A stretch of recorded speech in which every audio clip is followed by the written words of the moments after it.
Welcome to another episode of Between Drafts. Today, we are going to talk about building an audience as an author. So, how Nathan and I are thinking about it as the launch for Husk comes up in a month, and Nathan's launch comes up in 5 months ish, five, Something like six, that. something like that. So, we're going to talk about what we've done, what we're thinking of doing. We'll probably talk about newsletters, Bookstagram, YouTube, the podcast, all of that, and probably discuss what we want to do with this show as well as we start thinking about that more. But before we dive in, you want to do a quick book update? What's the latest with you? Perfect. Just waiting to hear back from the editor. Officially signed with cover designer. Oh, I was great.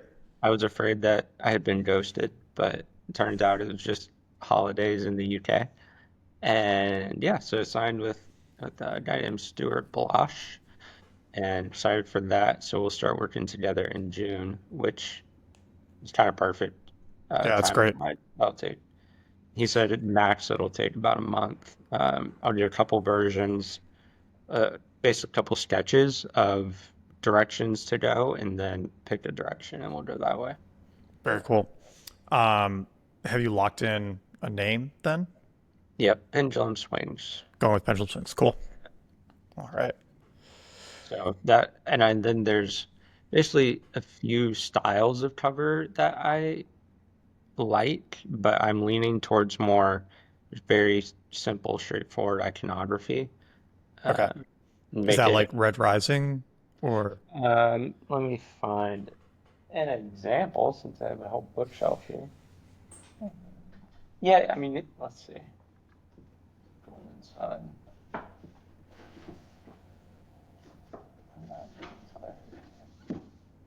Yeah, I mean, this is iron gold, so I would consider that just iconography. I don't even know why the thing is on fire, just a feather. Yeah. But something simple like that. My main goal with the cover is to make it, what's the word? Professional in the sense that you can't tell if it's trad or self-published. Totally.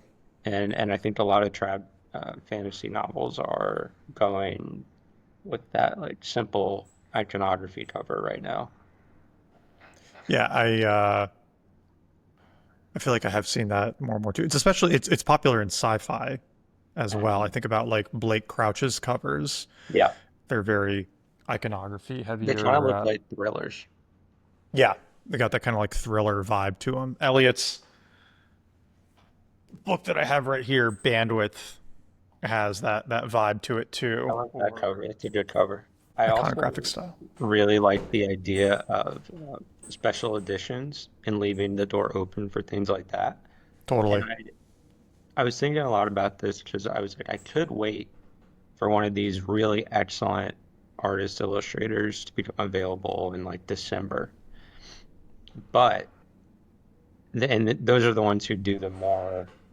Let me find an example. The bigger, Wave Kings. exactly something like this guy. Really nice, beautiful hardcover, all that.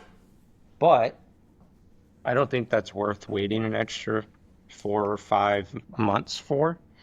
And especially in the sense that because I'm keeping all the rights, then for special editions and things like this, I can commission folks and do maybe a 1 year anniversary one that is really well done up and that Yeah, is for folks who have read it and really enjoyed it, and they're the ones who get that.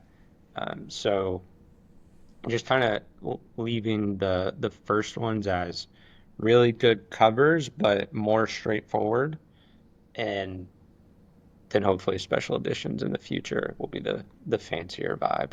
sweet. Love it. And you've just about finished a draft of the novella, right? Getting close. There's a sticking point, maybe 2/3 of the way in, that I basically just skipped, but I know it needs some kind of scene, and I'm struggling with that scene. Cool. Um, I got your novella. awesome. Got it loaded up on the Kindle. Hell yeah. Plan to start it tonight. Yeah. I finished draft 2 on Monday. So, actually, no, I did a few last edits yesterday. I had some TKs that I needed to go fill out. So, finished that yesterday. Sent it to you and Cosette and my friend Adil, who I don't think you've met. So, looking forward to getting some more eyes on that. And honestly, my homework for this next week and a half or so while y'all read it is to sit down and actually write out my timeline and my character sheets and things like Uh, that. I was wondering if you meant like book timeline for the novella or if you meant world timeline.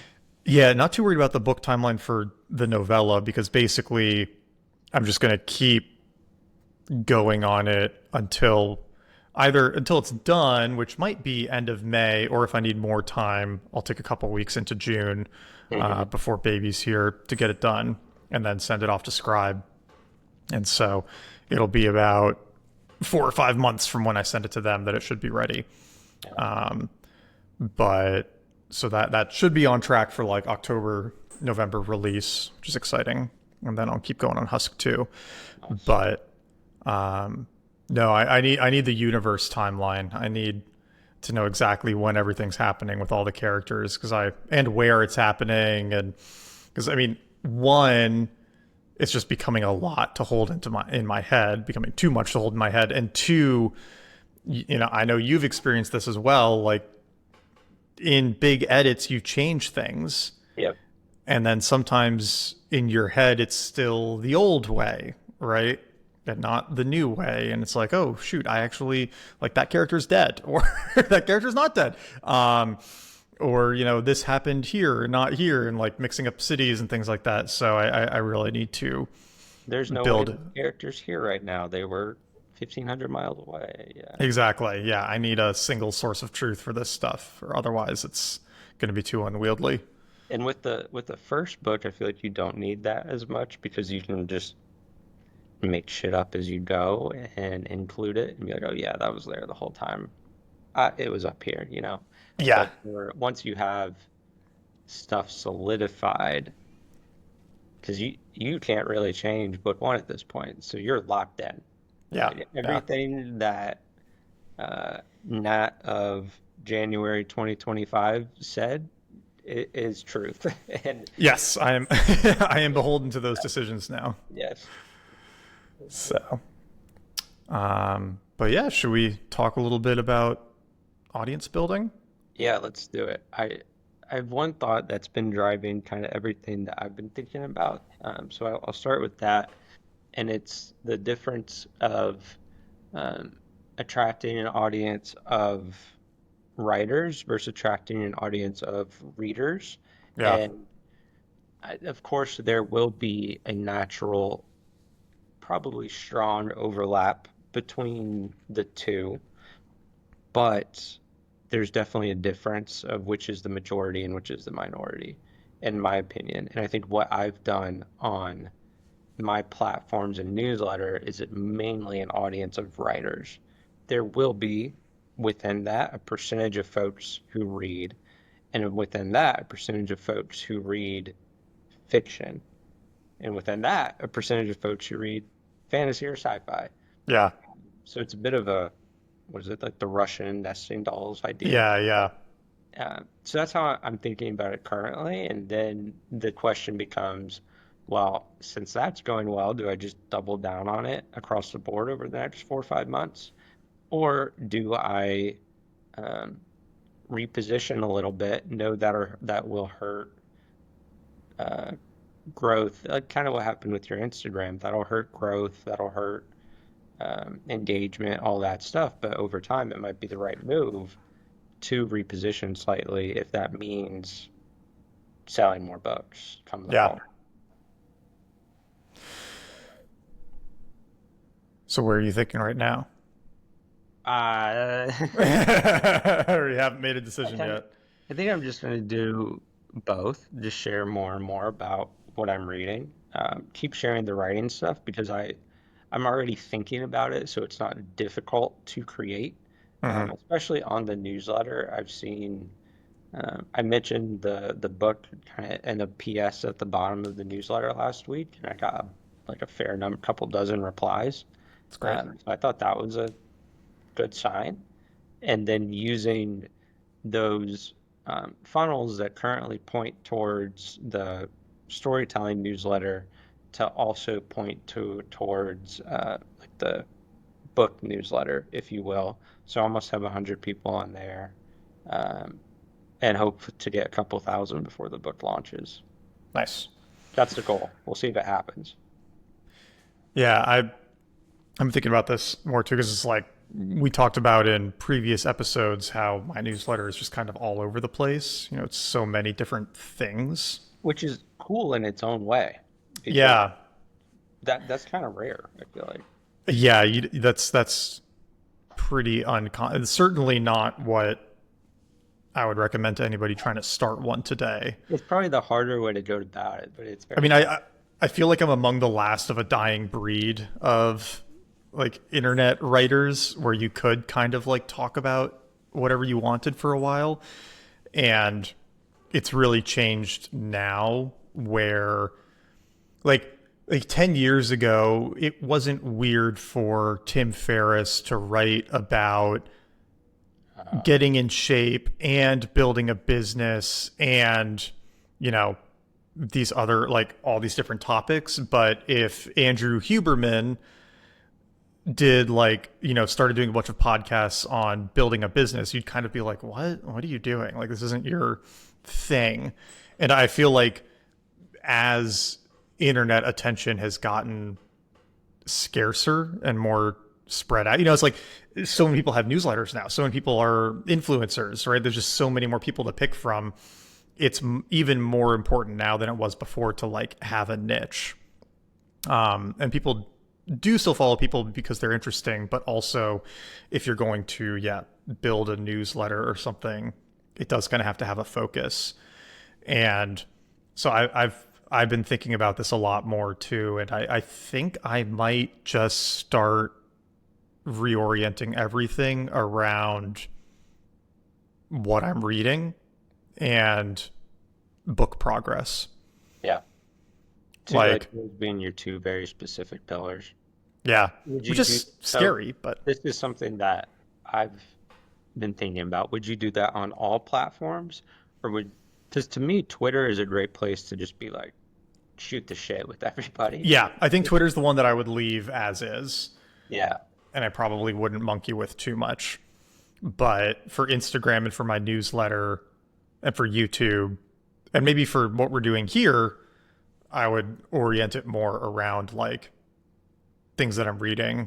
how writing is going, Yeah. um, and you know try to build that audience more of people who just want really good book. And I'd probably do some like movie and TV recommendations as well, because I think like if you're interested in sci-fi in particular, you know that'd be the niche that I'm focused on. It's like there's a lot under that umbrella. It doesn't have to be just books. Yeah, there's a ton.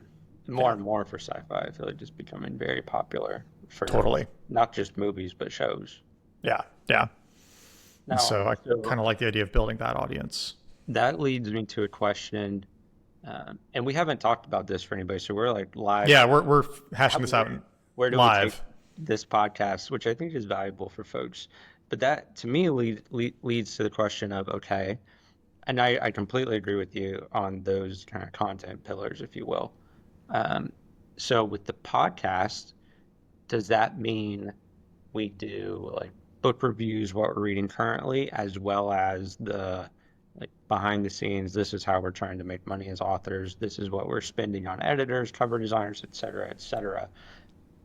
And if so, then how do you think about blending that? Because I imagine there are folks listening, the folks listening currently are the ones who are writing their own stuff because that's what we've been mainly talking about. Yeah. Will those same people be interested in, oh, Nathan's reading this series that he's kind of addicted to and is quickly becoming one of his favorites ever? I don't know. Probably. Because, I mean, I would imagine, well, the audience of readers is definitely much bigger than the audience of writers. Very true.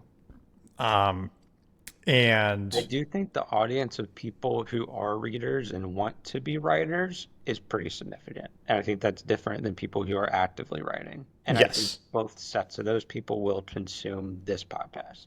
I think so. Yeah. And so I like what we've been maybe inching towards of less on our specific tactical stuff, more on more on like the updates and how things are going, and then a bigger discussion when it's merited, but then more talking about things we're reading and liking, and I think doing the author interviews and getting the stories from them about books, especially as we're able to interview people who other people have read the books from, right? I think it's fun to hear from authors who you really respect, and so that gives us an opportunity to like talk to those people too. So something in there feels right.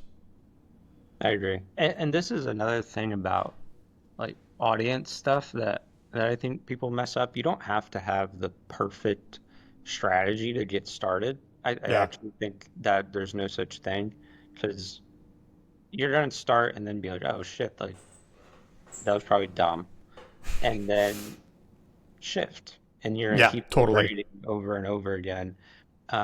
One way that I like to think about it is, are you attracting the type of people that you would want to invite to like a dinner party? And if the answer to that is yes, then okay, you're probably on the right track. You're meeting interesting people in the space that you're interested in. And if the answer to that is no, then you're probably not on the right track. So, for example, for me, on Twitter being my biggest platform, that is naturally like people take you seriously if you follow them or DM them and you have a lot of followers. It's just a dumb human psychology thing. Makes a difference. And Yeah, I've started to really try to tap into like the fantasy indie writer community and started to see some success there, just having good chats and DMs with folks.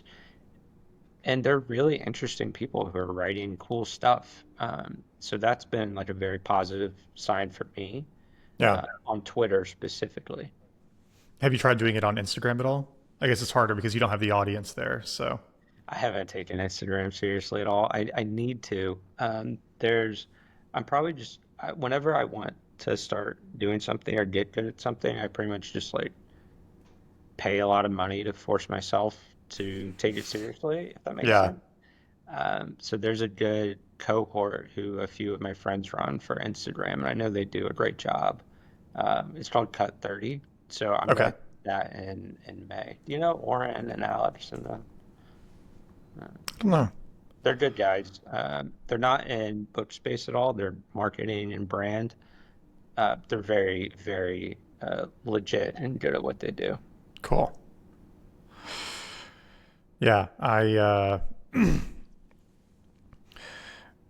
was talking. Yeah, the struggle for me, the thing that I just need to get better about is getting consistent again because Consistency is the hardest thing when it's not your main thing.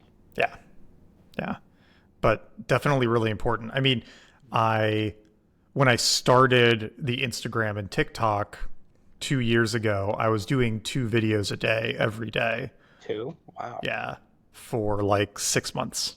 And it worked. It worked. It worked really well. I mean, I was up to like 190K on Instagram, and then it whittled down as I abandoned it for 2 years. That's crazy. Yeah, yeah. And it's still at 170K, but like I mentioned before, I've been trying to reorient it to fiction, which is challenging, but has been slowly gaining some steam. It's just hard, like you said, when it's not the main thing, really prioritizing it. So what I'm trying to get better about is chunking my day, Yeah. where the first half of the day is just book work, Yeah. and then the second half of the day is like business work. And business can be anything. It could be this, it could be my AI course, it could be making content, but I do think that I've really got to get consistent on YouTube and Instagram again for those to actually take off the way that I want them to. Yeah. I completely agree. For me, even Twitter, I'm not consistent with it, and it's more just kind of random thoughts than I'm not really trying to build an audience on Twitter anymore. It's more trying to just share thoughts, ideas, random things with my current audience to I don't a difference from 240 to 270,000 followers is like negligible. Yeah, But if I can get that 240, a higher percent of them excited for the book when it comes out, that to me is more valuable. totally. It's yeah, super useful. Um, because it doesn't take that many excited people at the start for you to do very well. Like, Yeah. it in the sense of kind of like that 1,000 true fans idea from Kevin Kelly. It's like if you have 1,000 people excited for your book at launch, like you might not need more than that because the word of mouth can just grow from there. And so figuring out how to identify and cultivate those relationships Yeah. And more than just going as broad as possible. yeah, that, and I think the places to go broad, not, I don't know if broad's the right word, but to just hyper focus on a niche really is the Instagram and TikToks of the world, Yeah, where there's so much fighting for your attention that, because I love sports. If I built a 50K Bookstagram account, it would make no sense for me to also post about sports on there. yeah, But on Twitter, heck, I'll talk about the NBA playoffs, and it's fine.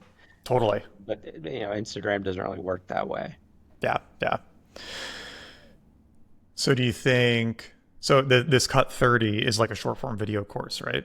Yeah, exactly. And their whole thing is you're going to do 30 videos in 30 days, and we're Cool. going to walk you through that. So it's like Ship 30, but for short form video. Exactly. And they're they're crushing, Nice. Good for them. and they're very they're very good at what they do. So I'm glad they're crushing. I like when online courses that are legit and good do well Yeah, because there's so much bad in the space. I'm like, we need the good ones to do well because that, I mean, that's super valuable education if it's done right. totally. Yeah. Totally.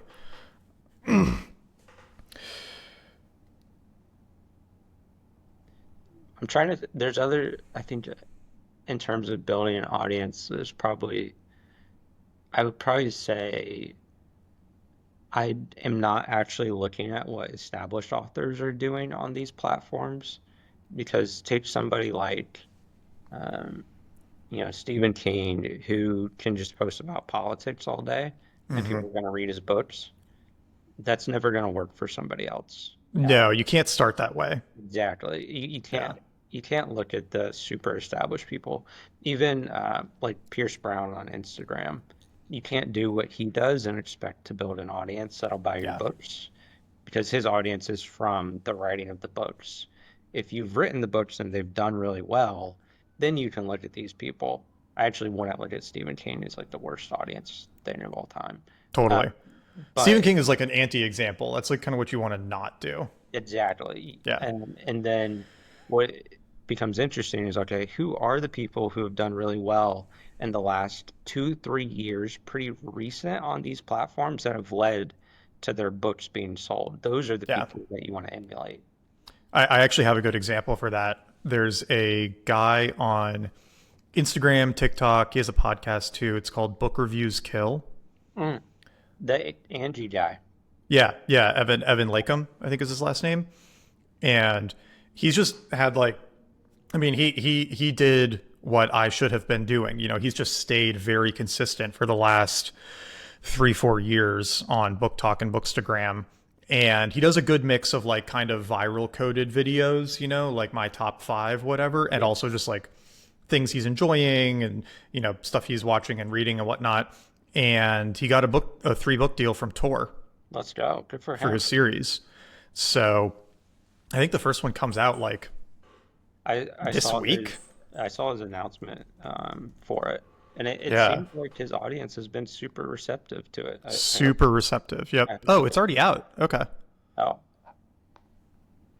man, Oh, wait. No, Like, it comes out May 13th, but he I already was has a gonna say if hundred. it's already out, maybe they should be making some more videos. Yeah. No, no, it comes out May 13th, but he already has a hundred Goodreads reviews. Interesting. Must be all from ARCs. Yeah, Um, it's a so cool cover too. yeah, cool cover. Um, But okay, yeah, yeah, it's people saying thank you for the ARCs. that's a great example. Yeah.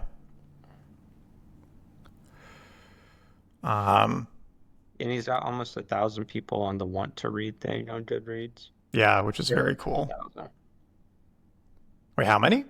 He has 9,803 people want to read on Good for Goodreads. him. That's sick. Where do you see that? I'm on the book page. Just scroll down a little bit. It's right above about the author, Oh yeah, 9,800 want to read. Good Lord, good for him. right? And that's just on Yeah, Goodreads. That's really yeah, cool. yeah. Yes, that's a really good example. And like I said, he does a really good mix of lighter stuff and the more like let's build the list stuff. Yeah. Um, and I think that my mistake or the psychology that I need to get around is that when I was starting, I was able to do like just viral stuff and build the audience really quickly. But then it got in my head that if a video didn't get over 100,000 views, it was a failure. That's what I did on Twitter. Yeah, and it's hard to get out of that mindset. Like Uh-huh. it's really hard, and it can be kind of demoralizing when not every single thing hits. And so I think like my top video on Instagram has 9 million views, That's stupid, by the way. which is ridiculous. Let me just check real quick. Yeah, 8.7 million. And so when I see something with 10,000, I'm like, oh god, that like I saw it. failed. Yeah, yeah, but it's like 10,000 still a lot of people. And to your point on what Evan's doing, and it's just the idea of like your content funnel where you want some things to grow the audience, you want some things to deepen the relationship, and you want some things to show your expertise. And naturally, the stuff at the top of the funnel is the stuff that might hit a Yeah, million views or whatever. totally. Where if it's more specific and niche and whatever, then and frankly, if it's more specific to you as the person doing it, not to the viewer, then it's going to hit less people. But that's Yeah. also okay. Yeah, yeah, yeah, because it's like But you've got yeah, in terms of the 1,000 true fans versus the million plus who you could lightly touch, yep, like those core people are going to be the ones who drive most of your business success. yeah. But mentally, that is a hard thing to shift. Totally, totally. So where would you start? Like, are you, in terms of you're thinking about, you're going to do this cut 30, so you're going to start making some short form vids. Are you going to do favorite fantasy reads, like do a lot of list type things? Have you thought about that very much, or are you going to wait and see what they suggest in the course? I'll see what they suggest, but also I'll probably just scroll YouTube and see what headlines catch my eye. Be like, Yeah, what my twist on this? I think that's a great way to do anything. And YouTube is such strong signal because like that algorithm is so locked in that if something's doing well on YouTube in terms of a concept, then it's probably likely to do well elsewhere too. Uh, absolutely. so probably there. And to your point, the main thing just being how do I lock in a system to be able to put up one of these a day for Yeah, the next 5 months before the book comes out. yeah, That's the hard part. The hard part's not definitely making the hard part. one good video, it's making, 150 solid ones. Yeah. Well, what we did last week for this show You want to worked explain that to really people well. real quick? What's up? You want to explain that to people real quick? Yeah, yeah. So, normally Nathan and I record this in the studio. We couldn't get in this week, but what we did last week is we went and we recorded our normal podcast episode. And then as soon as we finished recording, we had another 30 minutes booked just to record shorts. And that I think worked really, really well. So Where, what we did was we made it look like it was still part of the podcast, but Nat had come with, I don't know, 15, 20 questions that were potential headlines. So I would just sit there and start the short and say, Nat, what are three, you know, now I'm blanking, but three, 3 great writing books, right, or three great writing yeah, books or underrated sci-fi books or whatever. And then Nat would answer for, call it 30 to 45 seconds. And then boom, we have a short video. yeah, and that worked great. We got like 15 of them or something, 10, 15. At least Yeah. 15. Yeah, I'm almost done editing them, so we'll be able to start publishing those this week. Um, but yeah, that is what I found worked the best when I was doing the like 2 videos a day. I would have to record 14 a week, That's a lot. and but I would just set aside one time each week to record all of them. How long would that take? So I got pretty good at it where I can do most. So if it's like a minute and a half long video, it takes me 3 or 4 minutes to record Mhm. with retakes and pauses and stuff. So budget like 5 minutes per video. So for 14 videos, like 2 hours Yeah. ish. And then would you edit with like CapCut or would you just I straight was using Descript. the script? I really like Descript for editing. Mhm. Um, and Descript has this thing you can do where you can record just one long video and then you can splice out parts of it into shorts, which is very, very helpful. So that you don't have to like constantly be cutting and reopening the file. But doing it that way just worked great. And the other thing that I would do that's kind of funny is I realized that I like looked the same in all of my videos. And so I would bring outfit changes, and then I would change my outfit every 3 or 4 videos. Like I just have to change my shirt, right? Because you can't see my pants. That's so Um, funny. and I would like mess my hair up slightly so my hair looked a little bit different, so it didn't look like I was doing it all in one go. Yeah. That's And really smart. yeah, yeah, yeah. Really smart.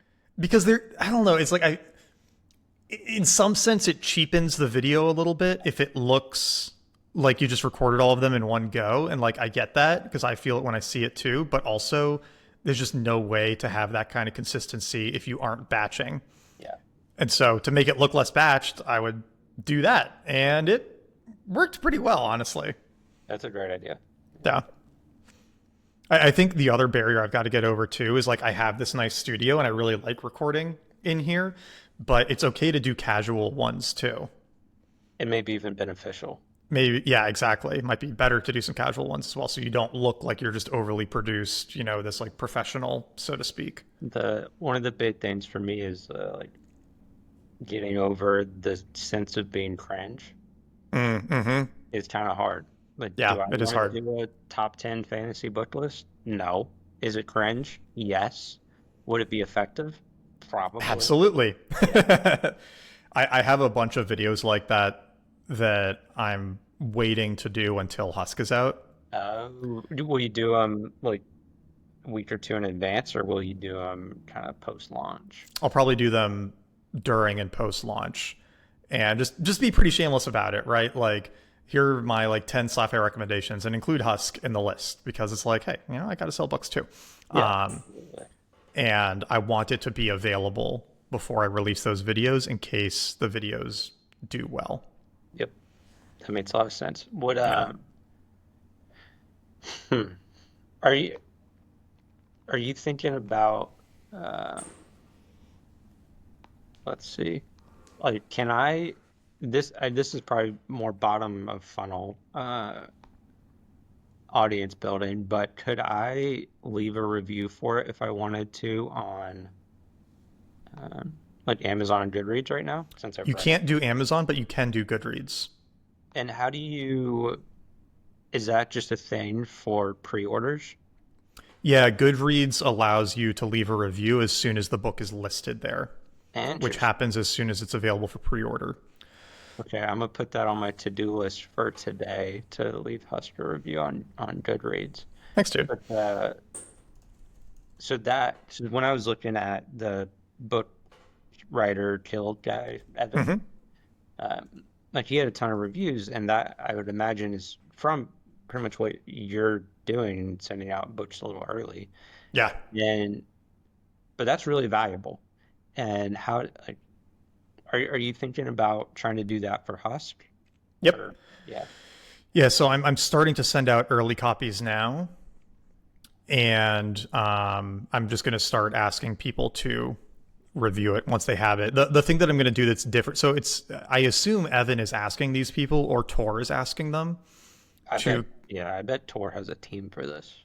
or just all these people who get arcs kind of like do it by default. It's just like because they have followers on Goodreads, and so they want to like send Or stuff out to them. yeah, they have to Yeah, do content as well. totally. So what I probably won't ask people to review it on Goodreads before it's out because I want them to just do both. Ah, I don't want to email them twice. yeah. And so I'm just keeping a list of everyone I've sent an early copy to.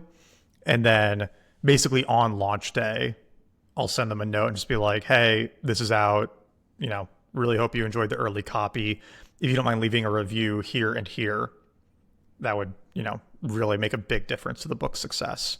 It's also interesting to me that one, Amazon owns Goodreads. Goodreads reviews show up on Amazon, but they don't also count as Amazon reviews and vice versa. Yeah, it's a funny You have to system. request. Yeah, because when you're on Amazon, you can see how many Goodreads reviews there are, but it's a separate score and it's a separate total. And then it's from just a decision making thing, call to action. It's almost always better to just include one call to action, not Not two. five or whatever. Yeah. Yeah, Yeah, I so, mean, if you look at Crypto Confidential on Amazon, there's 287 Amazon reviews, but 576 Goodreads reviews. huh. Yeah, that's a perfect example. Yeah, so it's like But you can see twice as that. many. Yeah. I think people, but it's weird because I think people leave reviews on Goodreads, but they buy books on Amazon. Yeah, yeah. Huh. Crypto Confidential is on sale on Amazon right now. You can get the hardcover for 16.65. Look, not even the author now. That's actually really, yeah, I wish they would tell me when this happened. Like, Yeah, because then you could tweet it and be like, hey, if you thought about reading this, boom. yeah. That's actually crazy not to Yeah, tell it's you. literally like half price right now and nobody told me. I want, is it half price because Amazon just did that? Or like, Yeah, or Amazon does these sales periodically. I think the publisher makes the same amount. Like, I think the way it works is Amazon gets to buy it at 40% of the list price. So Amazon's buying it at $12 or whatever. yeah, And then they can sell it for whatever they want. And so if they see an opportunity to do a discount and move copies, they'll just do it. yeah. But Portfolio told me they don't control the sales. And so like they might not even know when it goes on sale, I guess, which is kind of wild. Yeah, yeah, I they wonder said if they're, to me why they didn't tell you. yeah, I wonder if Amazon will do that with self-published books. Will Amazon discount your,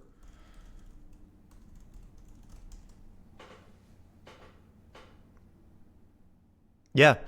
Okay, so Amazon can discount your self-published book, but it doesn't affect your royalty earnings.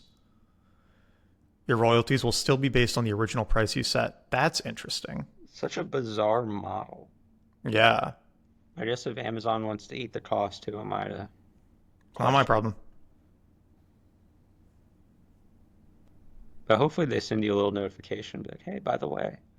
Yeah, I think you can set up Amazon alerts for when products go on sale, So or do there's that. at least a third party site you can use for that. And so maybe that's what you have to do. That's actually hilarious if you have to do that for your own book. Yeah. Cool. Anything else, audience, that you want to hit on that we haven't? I think I'll just say, what worked for me when I started doing the Instagram and TikTok was kind of like you said. I just found all of the biggest accounts and looked through their best performing videos and figured out the formats that were working and then just copied the format. Used my own recommendations, obviously, didn't copy the content, but figured out the styles that were working and did that. All right, you the one responsible for this thing that people do now? I'm responsible for it in nonfiction. Yeah.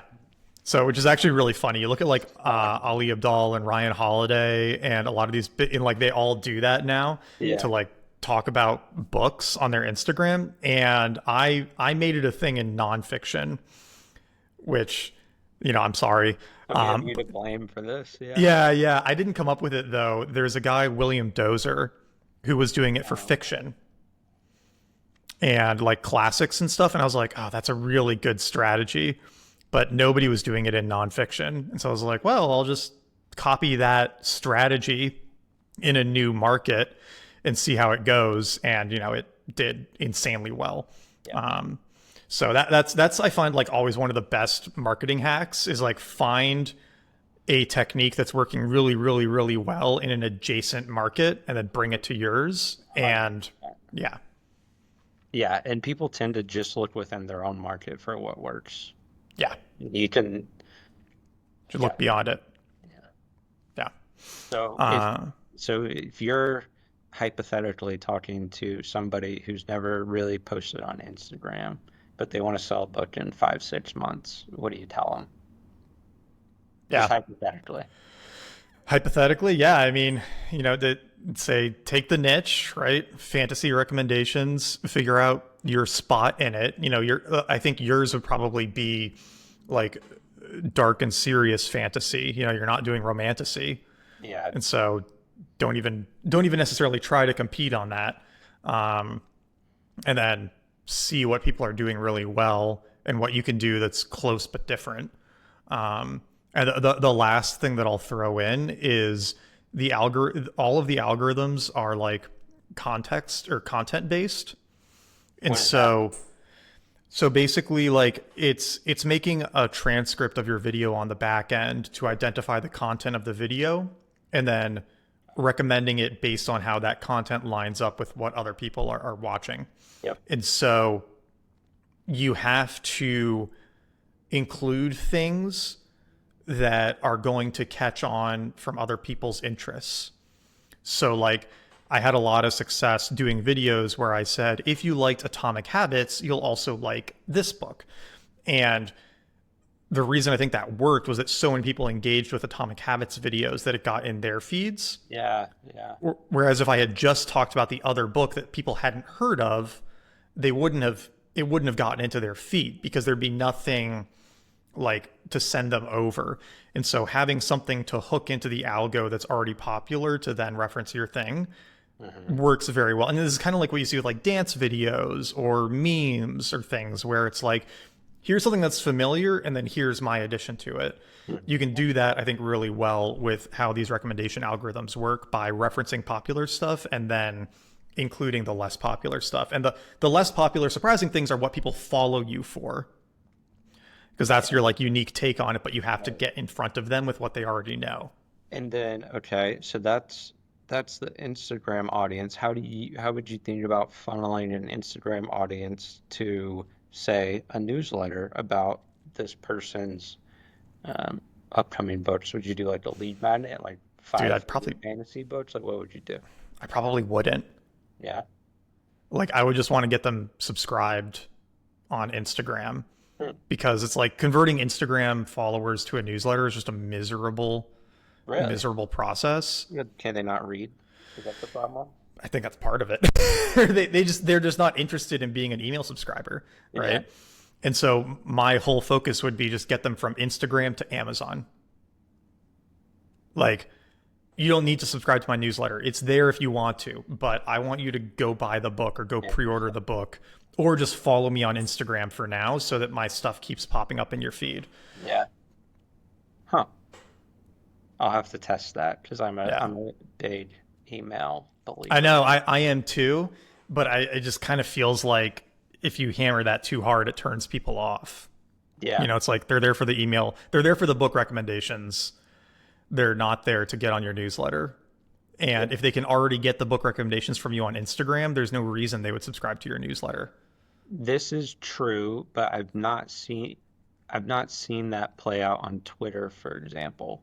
Because on Twitter, if I do like a big storytelling thing, then people sign up like crazy for the email.